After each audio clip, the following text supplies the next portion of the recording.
This is the first picture. Yes, the first film of all time. But everything evolves. Going to the movies has been an American ritual for over 100 years. Ever since the first picture was shown, filmmaking has turned moviegoing into one of the most sought-after pastimes in the world. Well, a lot of that has changed. Remember this? Now to growing concerns about the deadly coronavirus officially hitting the U.S. Here's what we know. Hello? Hello?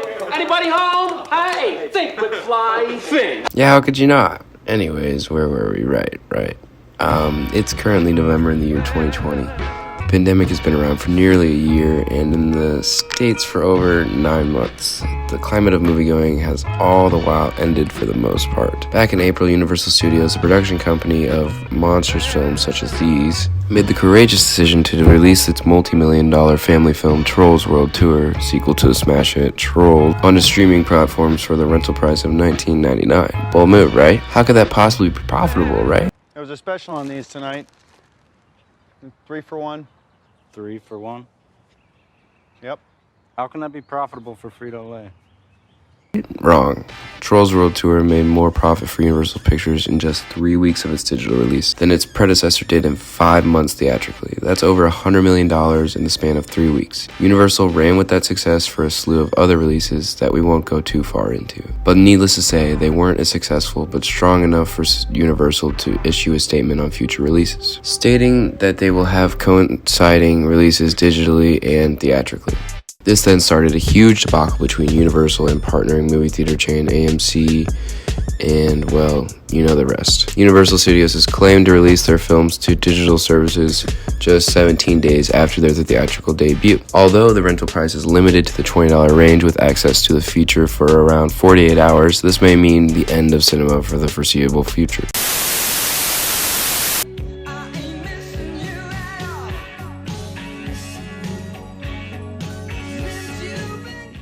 With all of that being said, what does this mean for independent filmmakers? How will big-budget superhero flicks make their money? Will streaming services become the mainstay of production companies, and therefore will people just rather pay a premium rate for high-profile releases and low-profile alike? Where is it all going?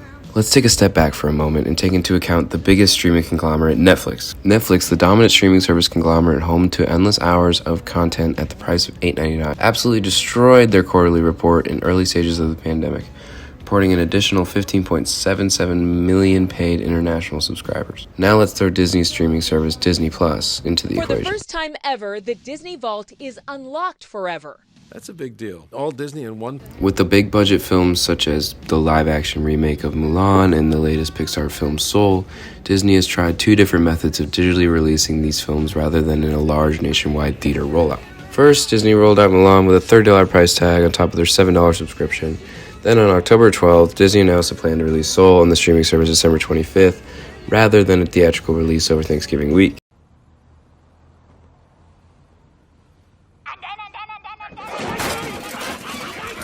I know that's a lot to unpack at once, but this is the most important factor, and to getting back on topic. On that same day, Disney's chief executive announced a major shift in priority of releasing content, putting streaming services in the forefront of the releasing mechanism. Chapek stated, the moves are a recognition of how consumers are changing their consumption habits. With that being said, the streaming services have the capability of taking over the game. And where does that leave us as consumers and filmmaking as an art format?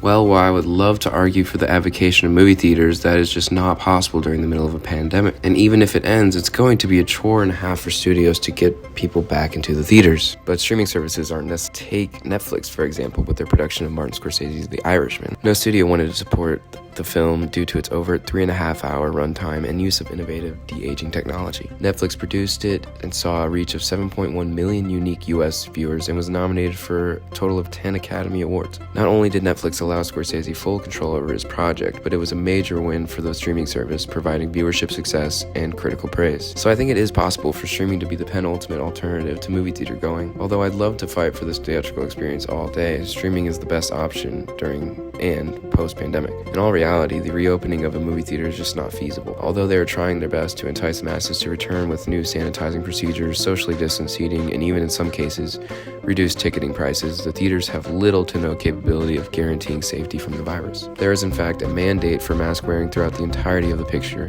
but there is no guarantee that one individual will keep their mask on for the entirety of the film. Especially with the allowed consumption of snacks and beverages, there really is no stopping the spread of the disease within the theater, even if a single attendant carries it. So the risk of getting the virus is just as unsafe as if one was in any public space. Just recently, the United States' second biggest movie theater chain, Regal Cinemas, closed down all of its domestic locations as a result of a lack of new releases and profit.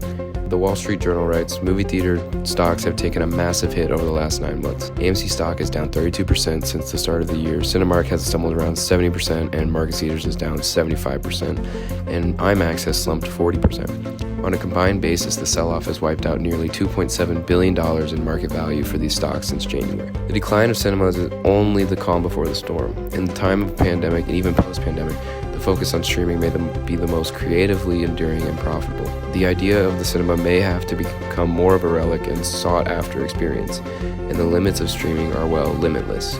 Netflix is no stranger supporting independent filmmakers with the likes of Bong Joon-ho and Noah Baumbach in support of major festivals such as Cannes. They also have the ability of producing for all interests, including big-budget genre films. Overall, we should be asking ourselves whether or not the theater is really quite necessary for now and forever.